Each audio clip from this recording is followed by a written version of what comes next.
Salam and welcome. Thank you for joining me in another episode of the Quran in English. Basics for beginners. A'udhu billahi minash shaitanir rajeem. Bismillahir rahmanir rahim. Surah Al-Mu'minun. The Believers, Surah 23, verse number 100. It is but a word, he says, before them is a partition till the day they are raised up. Then when the trumpet is blown, there will be no more relationships between them that day, nor will one ask after another. Right, we just need to shed some light on this verse here, so I'm just going to do some scribbling here on my page here. Okay, I'm just struggling a bit here. Okay, I got my lights sorted out. Okay, in summary, just as a reminder again, just in brief summary, God exists, the supreme creator of the heavens and the earth, Allah subhanahu wa ta'ala. He created us. He sent us to the planet Earth for a short while because we made a mistake when we were in paradise, and we're going to return to Him. Very simple. God created us. He sent us to the planet Earth to do some pondering, to get a taste of suffering and so on, and we're going to return to Him. We're clear on that. These are all guarantees. Right now, in a bit more, slight more detail, God most merciful, Allah subhanahu wa ta'ala, created mankind. First, He created everything in the heavens and the earth 13.8 billion years ago, our solar system 4.5 billion years ago, and then He created mankind in the form of Adam and Eve. He created a male and a female. It is only through a process of male and a female, by putting love between them, that you have the children from them, and you have perpetuation of the species, and you have survival of the species. Right? So from there, from the original two, we now have billions upon billions. God most merciful has given human beings, mankind, an amazing brain that He has not given any other creature. With his brain, he can think, he can plan, he can ponder, he can dig the resources under the ground, he can find, manufacture tools, and solve problems for humanity and society. Whether it is people in government or in academic institutions or scientists or inventors, but everyone by using the brain. Simply, the brain works when you ask questions. This is the amazing thing about the brain. Who, what, why, when, how. So the minute you start asking questions, the brain starts revving up. The engine switches on. Because the brain is very curious. And the way to stimulate the brain and to wake it up, ask questions. The minute you ask questions, the brain says, okay, I'm going to find the answer. And the brain then goes doing research and all of that until you get to the bottom of it, right? That is the amazing thing about the brain. And human beings always ask questions. For example, let's take America as an example.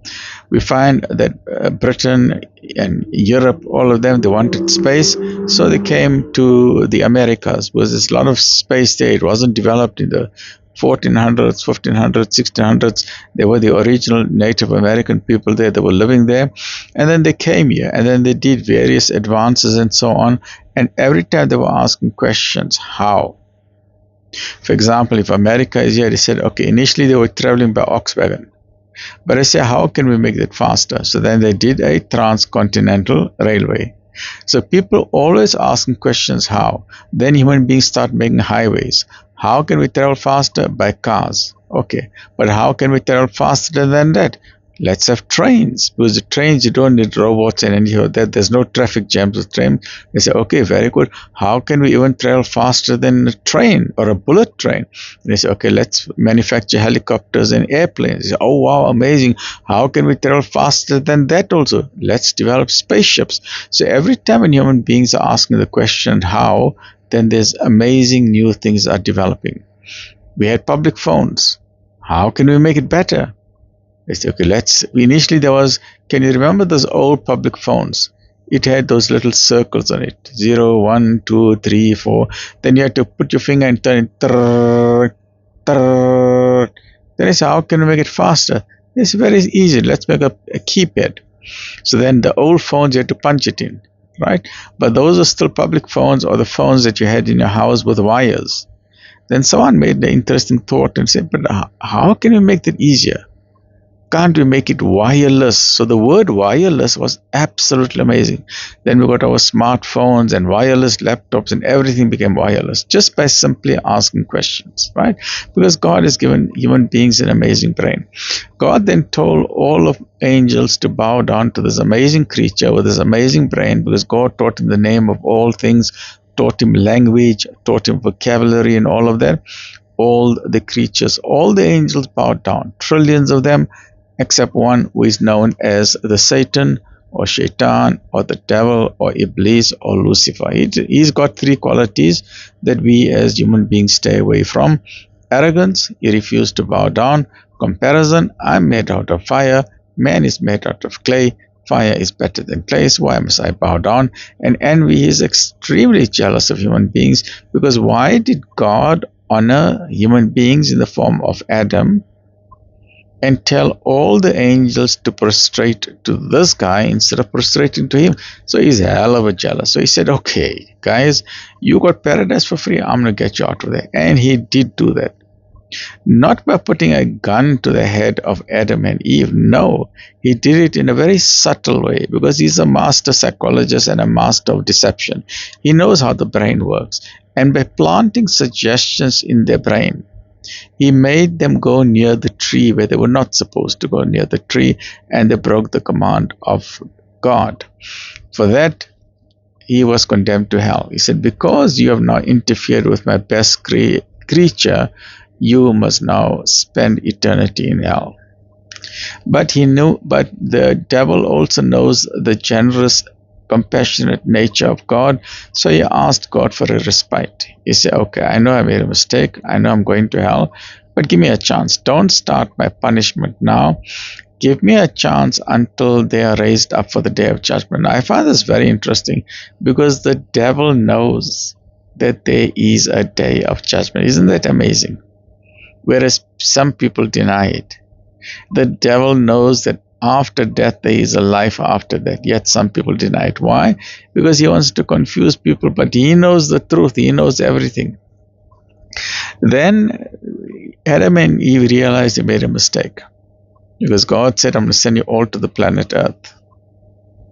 So they asked God for forgiveness, they repented, and God in his mercy, most generously, he forgave them.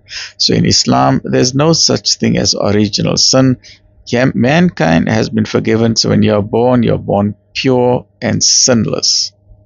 So the reason why we are on earth is because we took paradise for granted. We did not appreciate it. Now God in his mercy is giving us a small taste of suffering for a very short time, less than 100 years. We're going to go through various tests, trials and tribulations. There in paradise, we didn't have to do anything. We got it for free. But now we got to earn our way back to paradise. Now there's things like salah and zakat and fasting and hajj and joining the good, forbidding the evil, helping the poor, the widows, the orphans, a whole lot of things, right? Now you got to find your way back to paradise. The way back to God is known as the SM, the Sirat al-Mustaqim, and that's a straight path. But the devil does not want human beings to go back to paradise. So he starts confusing people, and he takes people to the left and to the right by making them confused to say, no, maybe God got a mother and a father and a son and a daughter, and there's different types of gods. And some people say, no, there's no God, and humans came from chimpanzees, and why are you worrying about the day of judgment? There's no day. So it's confusing human beings. So while some people manage to get there, there are many others who are falling by the wayside, because the devil is deceiving humanity, and he's doing it in such a subtle way that some people say, no, the devil can't touch me. But meanwhile, he has already gotten into the brains through the power of suggestion. Now, this is what happens. It is an absolute guarantee. This is a guarantee which God has given. So once again, we've got God over here, Allah subhanahu wa ta'ala, the Creator Supreme. And God said it's a guarantee that everyone will die. This is a guarantee no one can escape. Everybody is going to die. Then it does not matter whether you are buried in the grave, or you are cremated, or you are frozen in liquid nitrogen and you shot out into outer space beyond the Andromeda galaxy, or you fall into a volcano, you burn to ashes, or you drown in the ocean, in the Mariana Trench. All the fishes even eating you up, it does not matter. Whatever happens to your body, because God created you the first time and He's going to recreate you again. He's going to assemble all your 30 trillion cells. Your eyesight will be restored, your hearing, your smell, your taste, your touch, your heart, your muscles, your bones, everything, right up to your fingertips. And your identity, your tongue print is unique for every person. That will be restored.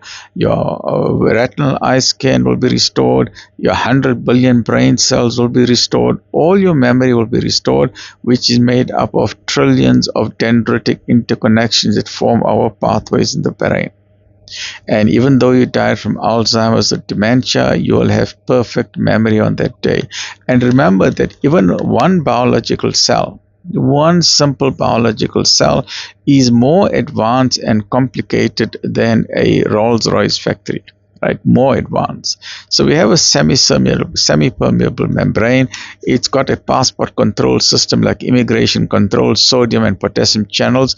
It doesn't just allow any Tom, Dick and Harry into the cell. This is a sacred chamber. It maintains homeostasis, and by osmosis we have balance and all of that. But nobody can come in and out without the permission of the cell.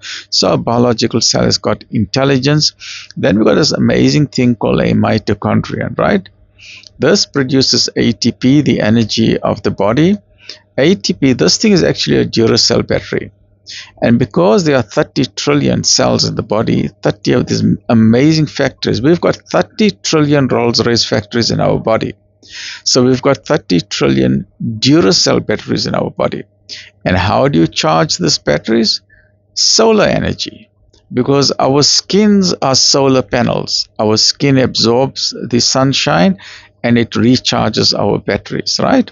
That is why when you go to a doctor and the doctor checks your vitamin D level and says, hey, that is why you're feeling weak, because your batteries are gone flat. So the doctor will tell you, okay, you must spend more time in the sunshine and take this vitamin D, 50,000 international units and so on. And then that will restore your balance and you'll start feeling better again, because now we're giving your batteries a boost. And that is why when people go sun tanning on the beach, they feel very nice. You feel very lacquer because the sun is boosting, is charging all your batteries. We are the first solar powered creatures on the earth, right? So it's only now lately we're talking about solar power panels. But solar power is actually the skin of human beings. That is your solar power. So in addition to the mitochondrion, you have the histosomes, the ribosomes, smooth endoplasmic reticulum, rough endoplasmic reticulum. You got your messenger RNA, you got your nucleus, you got your nucleolus, and amazingly, we've got our 46 chromosomes, right? We've got our 46 chromosomes with 23 from the mother, 23 from the father, and so on. And from the mother, you got 3 billion base pairs from the mother, another 3 billion base pairs from the father, and comprise of adenine, cytosine, guanine, and thymine, 4 base pairs. But that comprises your whole DNA, your identity. This amazing biological cell, which is more advanced than a Rolls-Royce factory, is a living organism. It's got intelligence. And you don't have one, you got 30 trillion. God in His mercy will reassemble everything. Without a shadow of a doubt, then you will stand in front of Him on the day of judgment. Now, this is what happens. There is an amazing angel that has been created for a very special purpose. His name is Israfil alayhi salam. At the moment while we are speaking, right? I don't know how to draw the lips of someone. Is that the lips? Right. At the moment, the trumpet is by his mouth. There is a very big trumpet. And he is holding the trumpet by his lips. A huge trumpet. We don't know how big it is. It can be 1 kilometer long. It can be 10 kilometers long. It can be 1 million kilometers long. We don't know. But it is so powerful. It is so powerful. And this angel is huge, beautiful and huge and powerful, that when this angel starts blowing this huge trumpet, everything on earth will start to shake. The vibration, the noise of this, you've heard of a barrel bomb. That sometimes in some of the warfares, they use what is known as a barrel bomb. When that thing explodes, it shatters windows, it shatters buildings, and it shatters your eardrums and everything. A massive explosions known as barrel bombs. And now the sound frequency of this trumpet is so intense, people will become deaf, the semicircular canals will burst, they'll be walking around with vertigo like as if they're drunk, but they're not drunk. It will shatter entire Mount Everest. Mount Everest will turn to dust. The atoms and molecules of every matter on earth will turn to dust. It will be fragmented. Hotels, casinos, skyscrapers, banks, buildings, your houses, roads, cars, planes will all turn to dust until by the time we finish blowing, the entire earth will be with a thick layer of dust as fine as powder. There will be no signs available, no roads, no street signs, no highways, no airports. Nothing will remain. Everything will be dead. There will be total silence on earth.